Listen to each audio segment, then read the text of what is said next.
Rapat dengar pendapat DPR terkait RUU Hak Cipta kembali digelar hari ini. Rapat mendengarkan pendapat dari Lembaga Manajemen Kolektif Nasional atau LMKN. Anggota DPR yang juga penyanyi, Once Michael turut hadir dalam rapat dengar pendapat mengenai RUU tentang hak cipta. Dalam RDP yang dihadiri LMKN, Once Michael meminta agar negara ikut peduli terkait royalti yang kerap jadi sorotan.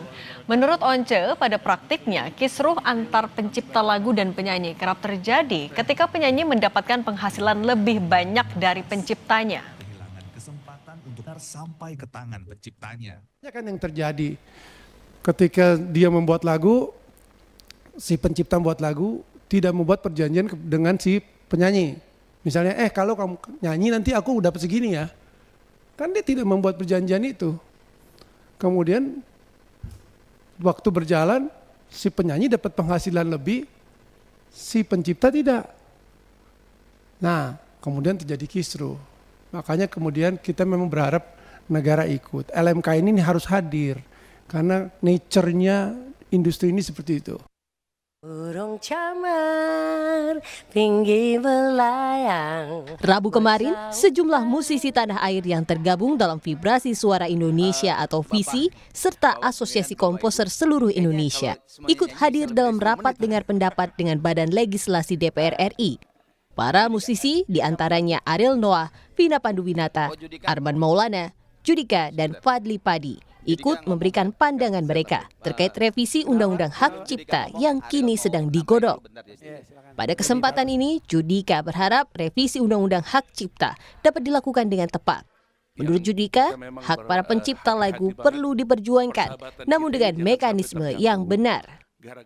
Pengelolaan ini belum maksimal, belum beres dan memang harus dibereskan dengan revisi undang-undang ini. Tapi ketika itu menjadi kita yang bersalah, nah di sini terjadi gapnya gitu. Makanya kita perlu memberikan suara kita untuk masalah ini. Saya menciptakan lagu sendiri banyak, menyanyikan lagu pencipta dari daerah, ada yang sapam, ada yang nggak punya nama sama sekali sampai mereka bisa beli rumah. Itu saya lakukan sampai sekarang. Jadi saya benar-benar tahu gimana pencipta ini juga mendapatkan hasilnya.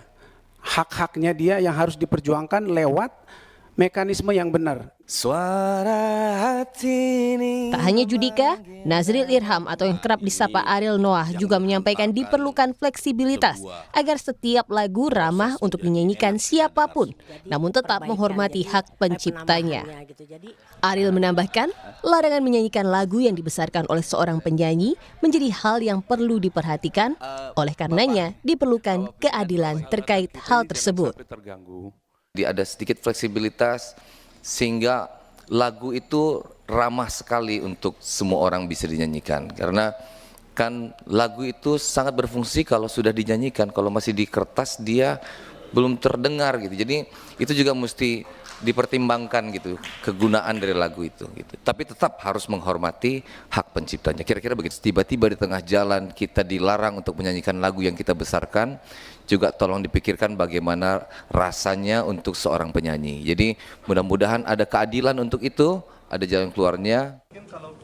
Polemik hak cipta dan izin menyanyikan sebuah lagu belakangan menjadi sorotan.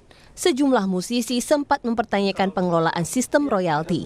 Tak hanya di lingkungan musisi, sejumlah pelaku usaha sempat menaruh perhatian dalam polemik ini. Antara lain terkait perdebatan konsekuensi hukum terkait pengelola restoran memutar lagu dari aplikasi platform pemutar musik. Tim Liputan, Kompas TV.